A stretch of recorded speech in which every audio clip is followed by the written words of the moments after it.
IPL-ലെ അരങ്ങേറ്റ മത്സരത്തിൽ തന്നെ ലോക ക്രിക്കറ്റിൽ അത്ഭുതമായി മാറിയ താരമാണ് രാജസ്ഥാൻ റോയൽസിന്റെ വണ്ടർ കിഡ് വൈഭവ് സൂര്യവംശി. 14-ാം വയസ്സിൽ ആദ്യ മത്സരം കളിച്ച ഈ ഇടംകയ്യൻ ബാറ്റർ പല റെക്കോർഡുകളും കടപുഴക്കുകയും ചെയ്തു. ലക്നൗ സൂപ്പർ ജയൻസുമായുള്ള പോരാട്ടത്തിലാണ് ഓപ്പണറായി ഇറങ്ങി വൈഭവ് ചരിത്രം കുറിച്ചത്. നേരിട്ട് ആദ്യ ബോളിൽ തന്നെ സിക്സർ പായിച്ച് അദ്ദേഹം കയ്യടി നേടുകയും ചെയ്തിരുന്നു. കഴിഞ്ഞ മെഗാലയലത്തിലാണ് ബീഹാറിൽ നിന്നുള്ള കൗമാര താരത്തെ റോയൽസ് തങ്ങളുടെ കൂടാരത്തിലെത്തിച്ചത്. ആദ്യത്തെ കുറച്ച് മത്സരങ്ങൾക്ക് ശേഷം വൈഭവിന് അരങ്ങേറാൻ അവസരമൊരുക്കുകയും ചെയ്തു.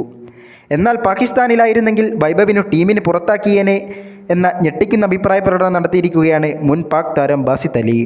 ഇതിന് കാരണം അദ്ദേഹം തുറന്നു പറയുകയും ചെയ്തു. വൈഭവ് സൂര്യവംശി പാകിസ്ഥാനിലായിരുന്നെങ്കിൽ കളിക്കാൻ അവസരം ലഭിക്കില്ലായിരുന്നുവെന്നാണ് ബാസിത് അലി പറയുന്നത്. സ്വന്തം യൂട്യൂബ് ചാനലിൽ IPL-നെ കുറിച്ച് വിശകലനം നടത്തുകയായിരുന്നു അദ്ദേഹം. വൈഭവ് സൂര്യവംശി എന്ന 14 വയസ്സ് മാത്രമുള്ള ഒരു കുട്ടി IPL-ൽ ആദ്യമായി കളിച്ച മത്സരത്തിലെ ആദ്യ ബോളിൽ സിക്സർ അടിച്ചിരിക്കുകയാണ്. ഇത് വലിയ കാര്യം തന്നെയാണ്.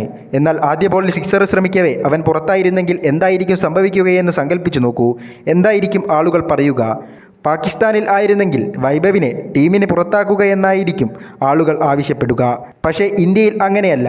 ഇങ്ങനെയാണ് നിങ്ങൾ കളിക്കാർക്ക് ആത്മവിശ്വാസം നൽകേണ്ടത്. അതിനുള്ള ഫലം പിന്നീട് ലഭിക്കുകയും ചെയ്യുമെന്നും ബാസിത് അലി വ്യക്തമാക്കി. അഭിഷേക് ശർമ്മയിലേക്ക് നോക്കൂ, തിലക് വർമ്മയിലേക്ക് നോക്കൂ, യശസ്വി ജയ്സ്വാളിലേക്ക് നോക്കൂ, സുക്മാൻ ഗില്ലിലേക്ക് നോക്കൂ. ഈ തരത്തിലുള്ള ആത്മവിശ്വാസം നൽകിയത് കാരണമാണ് അവരെല്ലാം വലിയ താരങ്ങളായി മാറിയത്. സ്വയം പ്രകടിപ്പിക്കാനുള്ള ലൈസൻസ് നൽകിയപ്പോൾ അവർ അത് പ്രകടിപ്പിക്കുകയും ചെയ്തു. വിരാട് കോഹ്ലി, രോഹിത് ശർമ്മ എന്നിവർക്കൊപ്പമെല്ലാം കളിക്കുകയും ചെയ്യുന്നതോടെ ഇവർ വലിയ ക്രിക്കറ്ററായി മാറുകയും ചെയ്യുമെന്നും അദ്ദേഹം ചൂണ്ടിക്കാട്ടി. ക്യാപ്റ്റൻ സഞ്ജു സാംസണിന് പരിക്കേറ്റതോടെയാണ് ലക്നൗ സൂപ്പർ ജയൻസിനെതിരെ വൈഭവ് സൂര്യവംശിക്ക് അരങ്ങേറ്റത്തിന് വഴി തുറന്നത്. ലോകത്തിലെ ഏറ്റവും വലിയ ഫ്രാഞ്ചൈസി ലീഗിൽ കളിക്കാൻ ലഭിച്ച അവസരം താരം മുതലാക്കുകയും ചെയ്തു.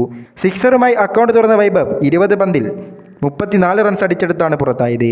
വൈഭവ് സൂര്യവംശിയുടെ പ്രകടനത്തെക്കുറിച്ച് പരാമർശിക്കുന്നതിനോടൊപ്പം IPL-നെ പുകഴ്ത്താനും ബാസിത് അലി മറന്നില്ല. പാകിസ്ഥാൻ സൂപ്പർ ലീഗിനേക്കാൾ ഒരുപാട് മുകളിലാണ് IPL എന്നും അദ്ദേഹം പറഞ്ഞു. IPL-ന്റെ ക്ലാസ് വേറെ തന്നെയാണ്. ഈ ടൂർണമെൻറ്റിനെ ഞാൻ നമ്പർ 1 എന്ന് വിളിക്കുമ്പോൾ പാകിസ്ഥാനിലെ സഹോദരന്മാരെ അത് അസ്വസ്ഥരാക്കുന്നുണ്ടാവും. പക്ഷേ അവർ PSL കണ്ട് സമയവും കയ്യുമെല്ലാം പാഴാക്കുകയാണ് ചെയ്യുന്നത്. ഈ സീസണിലെ മാത്രം IPL-ലെ പ്രതിഭകളെ നോക്കൂ. നെഹാൽ വധേര, പ്രിയാൻ ഷാരിയ, അബ്ദുൾ സമദ്, അശ്വിനി കുമാർ തുടങ്ങിയവരെല്ലാമുണ്ട്. എന്നാൽ ഞാൻ കാണാൻ ആഗ്രഹിക്കുന്നത് മായങ്ക് യാദവിൻ്റെ പ്രകടനമാണ്. അവൻ മാച്ച് ഫിറ്റായി തിരിച്ചു വരുന്നതിന് ഞാൻ ആകാംക്ഷയോടെയാണ് കാത്തിരിക്കുന്നത്. മായങ്കിൻ്റെ ബൗളിംഗ് കാണാൻ ആഗ്രഹിക്കുന്നതായും ബാസിത് അലി കൂട്ടിച്ചേർത്തു.